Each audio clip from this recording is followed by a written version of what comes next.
I can give you drama, or I can give you something that, depending on your belief, could be seen as supernatural.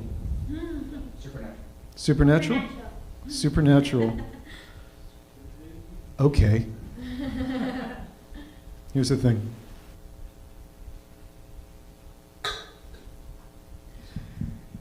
I started doing storytelling in Toronto, like I said, 15 years ago or so. I went to a party associated with a bunch of people I barely knew, and I had sort of known them in what I guess you could call a past life. I'd been an actor for a while, so there was someone I was in a play with once or twice, and there was a woman I'd sort of kind of slightly dated, and they had this buddy who had come in from the West Coast, and all that type of stuff. And we were essentially talking about what stories you remember. My line has always been, I will tell stories about stuff that I cannot bring myself to forget, whether they're good or bad.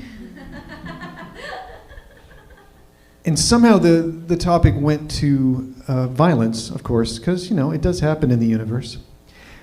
One guy who was at the party was the classic friend of a friend of a friend. This guy had been in the army. He had been in Afghanistan.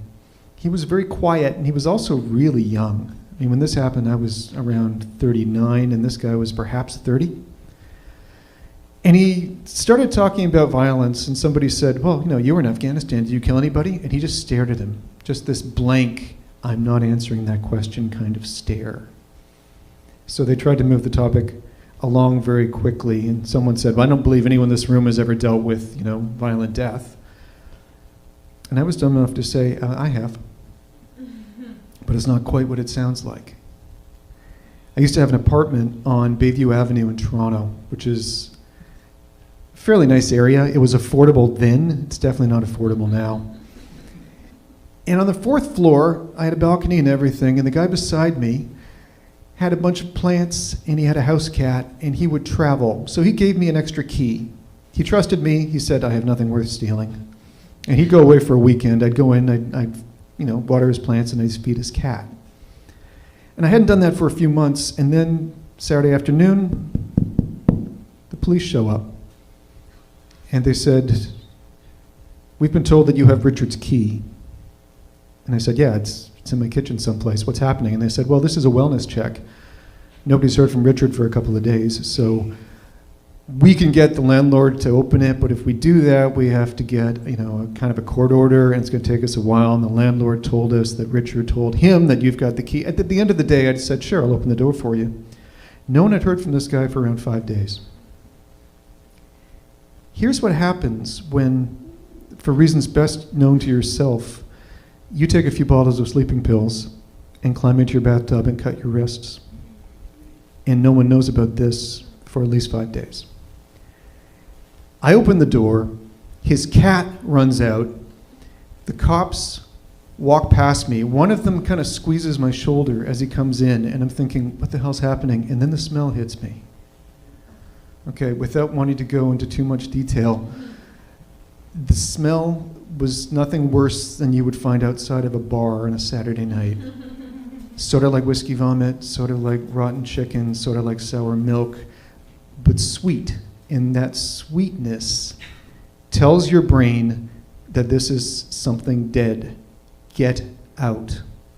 So without knowing what I was doing, and this took 10 seconds, the cop walks past me, the smell hits me. I'm suddenly in the stairwell, vomiting down the stairs.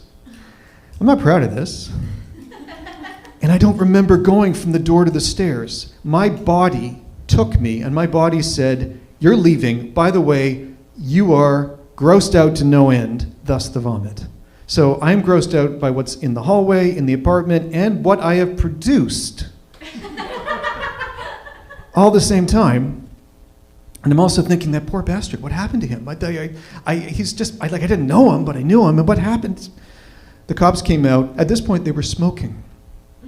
I'd forgotten that. I'd forgotten the cops always said, if you believe there's going to be a body, you buy the biggest, worst cigars you can buy. And they're both in the hallway smoking, and one of them said, no shame, soldier, to me.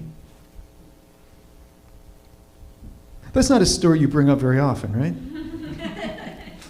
But it came up in this evening because there were a bunch of wannabe storytellers, and we had this enough of a history, And I brought it up, and the soldier didn't say much, but he did look at me.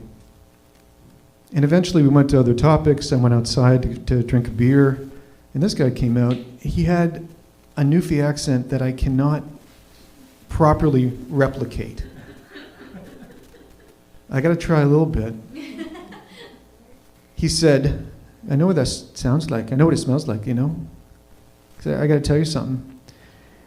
I had a friend over in Afghanistan, and we both got pinned down, and he got shot pretty bad, and I was okay. And I kept the wounds from getting too bad, and he didn't bleed to death or anything, but it was a very, very close thing. And we got back here, and I stayed in the service, and he took out because of the injury, and pretty soon he's on painkillers. And after that, he's on drinking, and after that, he's in the cemetery.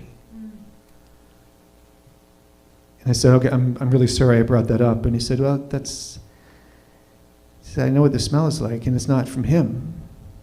I knew about the funeral after he gone.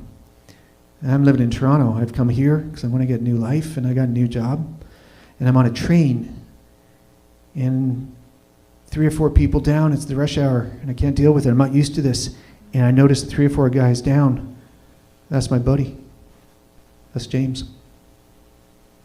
And James has been dead 4 years, and he's on my train.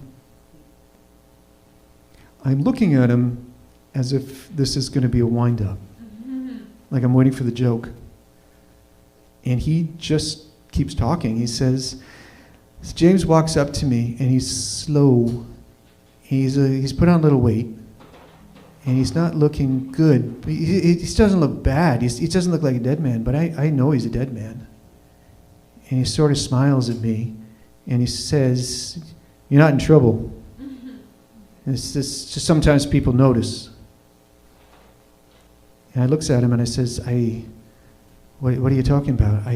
How can you? And he said, you don't have to know, but sometimes things happen. Sometimes you're not here, you're not there, and that's what I'm doing now. I'm just got a job like everyone else for a while. That's what I'm supposed to do. I'm doing what I'm told.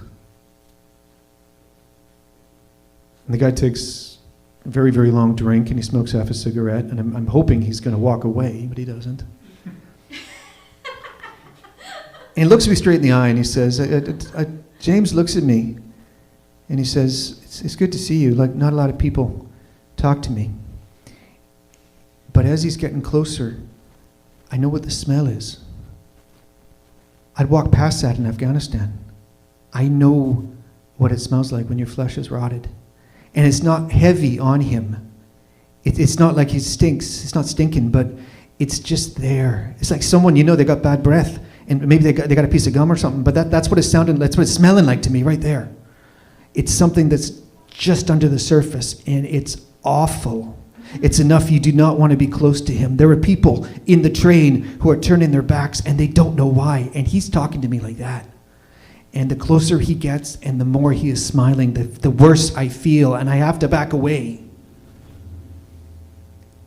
And I can see he is hurt by that.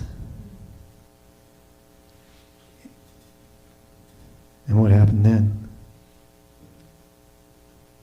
I offered him some money. I didn't know if he'd take it. I said, if you're working, do you need something? I got some, and he said, no, it's not like that. I just have to be here a while. And the train stops, and he's getting off the train like everyone else. And I said, are there a lot of you? And he stands in the door a moment, and he says, there are more than you are willing to look at. And he got off the train, and the train went away. So since then, in this city, I don't take the train anymore. I don't take streetcars. I try to walk everywhere. It's why I'm living downtown. Anyway, that's the smell I know. And he finishes his drink and he walks away. Best part about all this is that at the end of the evening, and I'm kind of in shock, finding the host saying, you know what, I think I've had enough fun for the evening, thank you. Any chance I could get one for the road so you can take a beer? No, I'd like something stronger, please. I knocked back 3 shots of Jameson. going to say goodbye to everybody. And they said, yeah, maybe you got a story out of this. And I said, you have no idea. And this guy leaves a couple minutes after me. I'm waiting for a streetcar. And I think he's going to come over, but he doesn't. He stands in the road. It's like 15 years ago. He kind of waves down a cab. Because like he said, I don't think he wants to take the subway or a streetcar anymore. So I will leave it up to you whether there is something here that no one here can understand, or whether this guy is an idiot. I pray to God he's an idiot. Thanks very much for your time. Good night.